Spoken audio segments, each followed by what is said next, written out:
Government college Suratgarh के YouTube channel पर आज का पुनः स्वागत है। आज हम इस वीडियो में इंडियन फेडरल सिस्टम के एकात्मक लक्षणों के बारे में अध्ययन करने की कोशिश करेंगे। चूँकि कल हमने भारतीय शासन व्यवस्था के संघात्मक लक्षण पढ़ लिए हैं, अब चूँकि हमें ये निष्कर्ष निकालना है कि इंडियन पॉलिटिकल सिस्टम किस शासन व्यवस्था पर आधारित है, या भारतीय जो फेडरल सिस्टम है उसमें फेडरल सिस्टम के लक्षण कौन कौन से हैं। हम ये देखते हैं कि हमारे जो इंडियन फेडरल सिस्टम है या इंडियन जो पॉलिटिकल सिस्टम है, इंडियन पॉलिटिकल सिस्टम के अंदर दोनों ही प्रकार के लक्षण हमें नज़र आते हैं, फेडरल प्लस यूनिटरी।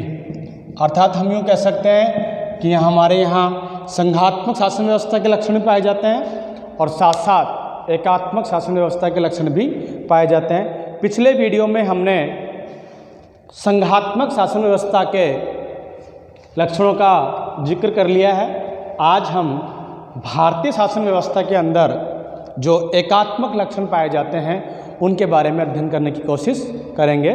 तो हम देखते हैं, सबसे पहले हमें पता होना चाहिए कि बेसिकली जो यूनिटरी सिस्टम होता है, अर्थात एकात्मक शासन व्यवस्था किसे कहेंगे हम, या यूनिटरी फॉर्म्स ऑफ गवर्नमेंट, एकात्मक शासन व्यवस्था क्या होती है, इसके बारे में हम थोड़ा सा अध्ययन कर लेते हैं, या यूँ कहें कि इसकी डेफिनेशन देख लेते हैं।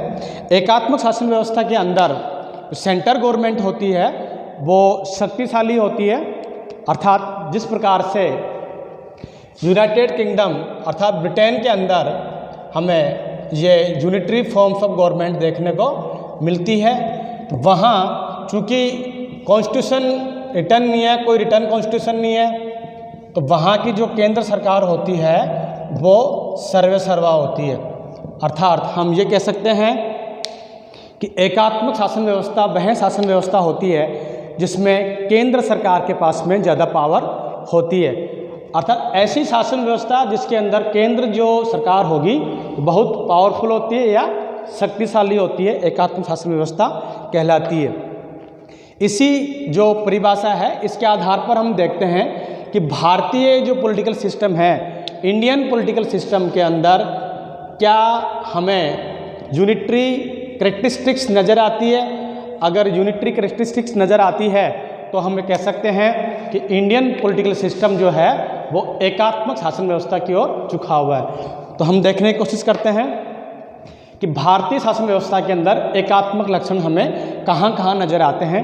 तो सबसे पहले मैं आपको बताना चाहूँगा कि एकात्मक लक्षण को मोटे रूप से समझने की दृष्टि से दो भागों में बांटा जा सकता है। पहला जो इसका पार्ट होगा संविधान के अंतरंग एकात्मक लक्षण, या संविधान के द्वारा जो केंद्र सरकार को शक्तिशाली बनाया गया है वो उनको कहेंगे हम संविधान के अंतरंग एकात्मक लक्षण।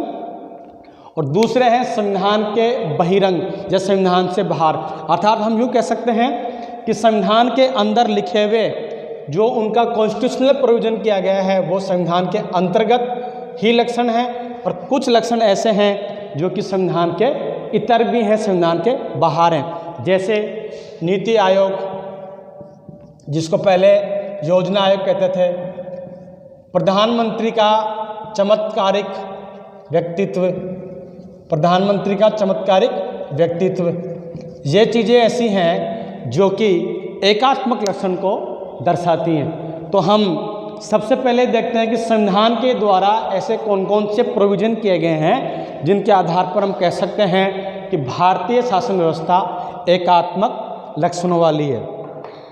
तो वेरी फर्स्ट जो पहला आता है एकात्मक लक्षणों में, भारतीय शासन व्यवस्था के अंदर जो लक्षण होंगे उसमें पहला लक्षण हम आपके सामने लाते हैं, शक्तियों का जो बंटवारा किया गया है। शक्तियों का जो बंटवारा किया गया है, मैंने कल भी आपको इस वीडियो में बताया था कि क्लासिफिकेशन पावर्स जो होता है वो फेडरल सिस्टम का प्रमुख गुण होता है। शक्तियों का मतलब यहाँ है विषय, कौन से विषय पर कानून कौन सी सरकार बनाएगी। शक्तियों के बंटवारा जो है वो बेसिकली केंद्र के पक्ष में है, इसलिए हम भारतीय शासन व्यवस्था को एकात्मक श्रेणी में रखते हैं। तो हम ये समझने की कोशिश करेंगे कि शक्तियों का बंटवारा किस प्रकार से केंद्र के पक्ष में है। तो सबसे पहले मैं आपको बताना चाहूँगा कि जो पहली बात तो यह है कि 3 प्रकार की सूचियाँ होती हैं। 7वीं अनुसूची के अंदर 3 प्रकार की सूचियों के बारे में बताया गया है, जो मैंने आपको पिछले वीडियो में बताया है। पहली सूची है संघ सूची, दूसरी सूची है राज्य सूची और तीसरी सूची है समवर्ती सूची। इन सूचियों के अलावा भी एक सूची होती है, उसको बोलते हैं हम अवशिष्ट सूची। अवशिष्ट सूची। इस संघ सूची के अंदर 97 विषय हैं, यहाँ 61 या 62 विषय हैं। तो हम ये कह सकते हैं कि ज़्यादातर विषय, और वो भी बहुत ही इम्पोर्टेंट विषय, केंद्र सूची में समाहित हैं। अर्थात शक्तियों का अधिकांश हिस्सा केंद्र सरकार के पास में है, वो उन पे कानून का निर्माण कर सकती है। इसके साथ साथ दूसरी बड़ी बात है, शक्तियों का बंटवारा केंद्रीय पक्ष में है। उसका पहला प्रमाण है कि संघ सूची के अंदर जो 97 विषय हैं, उन पे केवल और केवल सेंट्रल गवर्नमेंट यानी संसद ही कानून बना सकती है। दूसरी बात यहाँ ये भी बताने योग्य होगी कि जो अवशिष्ट सूचियाँ हैं, अवशिष्ट सूची जो हैं उसके अंदर आर्टिकल 248 के तहत अवशिष्ट सूची के बारे में बात बताई गई है। अर्थात 3 सूचियों के अलावा अगर कोई विषय बचता है तो वो जाएगा अवशिष्ट सूची में। जिस प्रकार से साइबर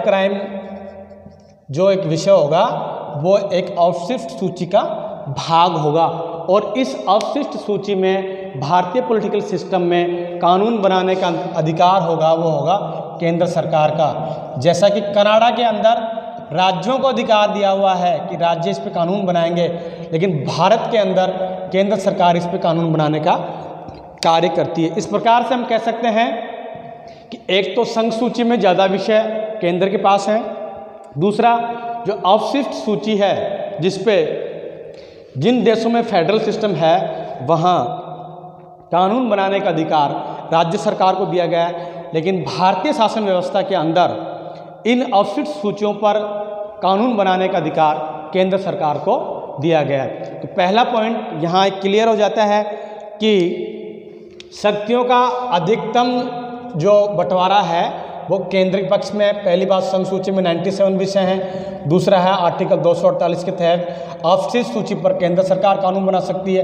और एक है 249 के अंदर अगर केंद्र सरकार चाहे तो इसमें राज्य सूची के विषय को राष्ट्रीय महत्व का घोषित कर उसको सेंट्रल गवर्नमेंट को कानून बनाने के लिए कह सकती है। अनुच्छेद 249 के तहत राज्य सूची के किसी विषय पर उसको राष्ट्रीय महत्व का घोषित करने के बाद में सेंट्रल गवर्नमेंट उस पर कानून बना सकती है। इन 3 कारणों के आधार पर हम कह सकते हैं कि शक्तियों का जो बंटवारा किया गया है वो केंद्र के पक्ष में। इस प्रकार से ये निष्कर्ष निकलता है कि शक्तियों के बंटवारे को लेकर केंद्र जो शक्तिशाली बताया गया है, इस प्रकार से ये कहना उचित होगा कि भारतीय जो पॉलिटिकल सिस्टम है वो एकात्मक है। दूसरी विशेषता देखते हैं जो भारतीय शासन व्यवस्था में हमें नज़र आती है, जिसके आधार पर हम कह सकते हैं कि भारतीय शासन व्यवस्था एकात्मक है। और दूसरी विशेषता इसकी आपके सामने यह है, शक्तियों का बंटवारा केंद्रीय पक्ष में है, अपने कर लिया। संघ व राज्यों के लिए एक ही संविधान, अर्थात संपूर्ण देश के लिए एक ही संविधान। जहां फेडरल सिस्टम होता है वहां सेंट्रल गवर्नमेंट और स्टेट गवर्नमेंट दोनों के लिए अलग अलग क्या होते हैं, संविधान होते हैं। लेकिन भारतीय शासन व्यवस्था में एक ही संविधान है, चाहे वो राज्य हो चाहे वो संघ सरकार हो, सभी के लिए, भारतीय के लिए एक ही संविधान की बात की गई है। इस प्रकार से हम कह सकते हैं कि Bharat unitary forms of government है या एकात्मक लक्षण वाला शासन व्यवस्था है। तीसरी विशेषता देखते हैं हम इसकी, सिंगल सिटीजनशिप या इकहरी नागरिकता। इकहरी नागरिकता, इसका मतलब ये हुआ कि हमें केवल भारत की नागरिकता मिली हुई है, जिस राज्य में हम निवास करते हैं उस राज्य की नागरिकता हमें मिली हुई नहीं है। क्योंकि जो federal system forms of government होती हैं, संघात्मक शासन व्यवस्था वाले जो शासन व्यवस्थाएं होती हैं, जैसे कि अमेरिका के अंदर ड्यूअल सिटीजनशिप मिली हुई है, ड्यूअल सिटीजनशिप मिली हुई है। अर्थात हम यूँ कह सकते हैं कि वहाँ एक तो अमेरिका की मिली हुई है और दूसरी जो है वो जिस राज्य के अंदर वो निवास करता है उस राज्य की उसको सिटीजनशिप मिली हुई। जैसे मान लो कि कोई व्यक्ति फ्लोरिडा का है तो उस व्यक्ति को एक और एक 2 नागरिकता मिलेंगी, इसलिए वहाँ ड्यूअल सिटीजनशिप है। क्योंकि भारत के अंदर हमें इकहरी नागरिकता मिली हुई है। आपके सवाल आ सकता है कि आपको किस प्रकार की नागरिकता मिली हुई है, तो उसका आंसर आएगा सिंगल सिटीजनशिप, इकहरी नागरिकता। और हमारी नागरिकता है भारतीय। हम भारतीय हैं, न कि हम राजस्थानी। हम राजस्थान में रहते हैं, इसका मतलब ये नहीं हुआ कि हमारी राजस्थानी भी नागरिकता मिली हुई है। तो यहाँ ये नोट करने का विषय है कि हमें केवल और केवल सिंगल सिटीजनशिप मिली हुई है, अर्थात हम भारतीय हैं, न कि हम राजस्थानी। इसके बाद में अगला बिंदु देखते हैं हम, एकीकृत न्याय व्यवस्था। भारत के अंदर स्वतंत्र एवं निष्पक्ष न्यायपालिका की बात की गई है। तो अगली एकात्मक व्यवस्था होगी एकीकृत न्याय व्यवस्था। तो यहाँ अंतिम अपील करने का जो अधिकार है वो सुप्रीम कोर्ट को दिया गया है। अर्थात हम यूँ कह सकते हैं कि भारत के अंदर जो शीर्ष पर सुप्रीम कोर्ट बना हुआ है उसमें हम अंतिम अपील क्षेत्राधिकार सुप्रीम कोर्ट को है। तो भारत के अंदर एक एकीकृत न्याय व्यवस्था के कारण भी भारतीय शासन व्यवस्था को हम एकात्मक लक्षणों वाली शासन व्यवस्था कह सकते हैं। और इसके बाद में आगे जो विशेषता होगी एकात्मक वाली, राज्यों में राज्यपालों की नियुक्ति। राज्यपाल की जो नियुक्ति होती है वो सेंट्रल गवर्नमेंट की रिकमेंडेशन के आधार पर राष्ट्रपति के द्वारा की जाती है। और इनका जो अपॉइंटमेंट होता है वो राष्ट्रपति द्वारा होगा और इनका जो क्षेत्र होगा, कार्य क्षेत्र होगा, वो होंगे राज्य। जैसे फॉर एग्जांपल राजस्थान, और राजस्थान के जो गवर्नर साहब हैं श्रीमान कलराज मिश्र जी, तो उनकी अपॉइंटमेंट राष्ट्रपति के द्वारा होती है और वो क्षेत्र जो जहाँ वो कार्य करेंगे वो होगा राज्य।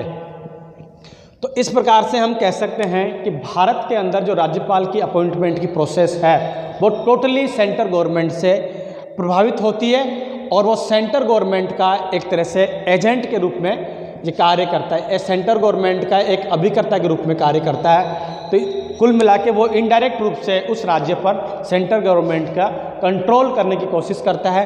तो हम ये कह सकते हैं कि भारत में संघात्मक शासन व्यवस्था की जगह भारत में एकात्मक शासन व्यवस्था पाई जाती है। इसके बाद में अगला बिंदु देखते हैं अखिल भारतीय सेवाएं।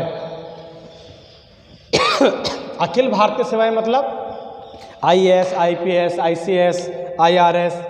अखिल भारतीय सेवाएं जो होती हैं, all India service, Akhil Bharatiya सेवाएं, ये इनकी जो रिक्रूटमेंट की प्रक्रिया है वो UPSC के द्वारा होती है और ये सेंट्रल गवर्नमेंट का एक एजेंसी है। लेकिन इनकी फील्ड पोस्टिंग जो होती है वो राज्यों में होती है। ये जो अधिकारी होते हैं IAS वगैरह या IPS जो होते हैं वो इनडायरेक्ट रूप से या डायरेक्ट रूप से सेंट्रल गवर्नमेंट के प्रति उत्तरदायी होते हैं, लेकिन इनका क्षेत्र होता है राज्यों में। ये भी एक प्रकार से सेंट्रल गवर्नमेंट की पॉलिसीज होती हैं या ये कंट्रोल करने की स्थिति होती है, तो राज्यों में कंट्रोल करने का कार्य करते हैं। इस आधार पर भी हम कह सकते हैं कि भारतीय शासन व्यवस्था जो है वो एकात्मकता की ओर झुकी हुई है, अर्थात केंद्र की ओर झुकी हुई है। अगली विशेषता देखते हैं हम कि अगर किसी राज्य में, वर्तमान में भारत के अंदर 28 राज्य हैं, इन 28 राज्यों में से किसी राज्य की सीमा परिवर्तन करना हो, नाम परिवर्तन करना हो या एक राज्य से 2 राज्य बनाने हो, तो ऐसी स्थिति के अंदर सेंट्रल गवर्नमेंट अपनी इच्छा से सेंट्रल गवर्नमेंट उसमें चेंजेस कर सकती है। आर्टिकल 2 और 3 के तहत, अनुच्छेद 2 और 3 के तहत उसमें संशोधन कर सकती है। अगर संशोधन कर सकती है इट मीन्स ये हुआ कि सेंट्रल गवर्नमेंट इज पावरफुल। तो हम ये कह सकते हैं कि जहाँ सेंट्रल गवर्नमेंट पावरफुल होती है वहाँ यूनिटरी फॉर्म्स ऑफ गवर्नमेंट पाई जाती है और ये भारतीय शासन व्यवस्था में हमें नज़र आती है। इसके बाद में और अन्य कुछ विशेषताएं देखते हैं जिसके आधार पर हम कह सकते हैं कि हमारे यहाँ केंद्र शक्तिशाली है। आर्थिक क्षेत्र में या आर्थिक सहायता के संदर्भ में हमें केंद्र पर निर्भरता रखनी पड़ती है, केंद्र पर निर्भरता रखती है। अर्थात हम यूँ कह सकते हैं कि आर्थिक सहायता के संदर्भ में राज्य होते हैं वो केंद्र पर निर्भर होते हैं। जैसे अभी कुछ दिनों पहले कोविड-19 जो चल रहा है अभी, इसके ऊपर भी हमें अगर कोई इकोनॉमिक ऐड चाहिए तो स्टेट गवर्नमेंट केंद्र की ओर देखती है कि केंद्र हमें क्या देगा, आर्थिक सहायता देगा ताकि हम हमारा कार्य अच्छी तरह से कर सकें। इस आधार पर भी हम कह सकते हैं कि केंद्र इनके राज्यों के ऊपर इनडायरेक्ट रूप से कंट्रोल करने की कोशिश करता है और केंद्र शक्तिशाली होकर उभरता है। तो इस आधार पर हम कह सकते हैं कि भारतीय शासन व्यवस्था एकात्मक लक्षणों वाली शासन व्यवस्था है। एक जो अंतिम बिंदु है संकटकालीन परिस्थिति के अंदर, जब देश के अंदर इमरजेंसी होती है, संकटकालीन परिस्थितियों के अंदर केंद्र क्या हो जाता है, शक्तिशाली हो जाता है। और ऐसी स्थिति में अगर केंद्र शक्तिशाली हो जाएगा तो केंद्र क्या होगा, पावरफुल होगा। तो हम ये कह सकते हैं कि संकटकालीन जो परिस्थितियां हैं इसमें अनुच्छेद 352, 356 और 60 इनके तहत जब देश में इमरजेंसी लगती है तो वहाँ केंद्र शक्तिशाली हो जाता है और राज्यों की जो कानून बनाने की ताकत होती है वो केंद्र सरकार की तरफ अग्रसित हो जाती है या केंद्र सरकार की तरफ चली जाती है। इस आधार पर हम कह सकते हैं कि भारतीय शासन व्यवस्था है वो एकात्मकता की ओर ज़्यादा झुकी हुई है। तो इस वीडियो में मैंने आपको ये समझाने की कोशिश करी है कि भारतीय शासन व्यवस्था में एकात्मक और संघात्मक दोनों ही प्रकार के लक्षण पाए जाते हैं। तो भारत को हम डायरेक्टली एकात्मक शासन व्यवस्था भी नहीं कह सकते और संघात्मक भी नहीं कह सकते। जैसे कि मैंने आपको पिछले वीडियो में बताया कि भारतीय शासन व्यवस्था एक अनोखी शासन व्यवस्था का मिश्रण है। उसमें कुछ चीज़ें संघात्मक की हैं, कुछ चीज़ें एकात्मक की हैं। पिछले वीडियो में हमने संघात्मक लक्षण पढ़ लिए और इस वीडियो में आज हमने भारतीय शासन व्यवस्था के एकात्मक लक्षणों का अध्ययन कर लिया है। अब इस आधार पर हम ये कह सकते हैं कि भारतीय शासन व्यवस्था एक अर्ध संघात्मक शासन व्यवस्था है। आपका एक सवाल आ सकता है कि भारतीय शासन व्यवस्था को अर्ध संघात्मक शासन व्यवस्था क्यों कहा जाता है। तो पहले तो आप बताएंगे फेडरल सिस्टम क्या होता है, भारत में किस प्रकार से इसको एडॉप्ट किया गया, क्यों इसकी आवश्यकता है। उसके बाद में अपन ये आइडेंटिफाई करेंगे कुछ बिंदु संघात्मक के हैं और कुछ एकात्मक के हैं। तो हमारे यहाँ दोनों प्रकार की शासन व्यवस्थाओं का मिश्रण पाया जाता है। इसलिए भारत को हम क्योजी फेडरलिज्म कहते हैं या अर्ध संघात्मक कहते हैं, क्योंकि ना तो टोटली ये संघात्मक है और ना ही टोटली ये एकात्मक लक्षण है। इस वीडियो में हम इतना ही पढ़ाएंगे। Thank you.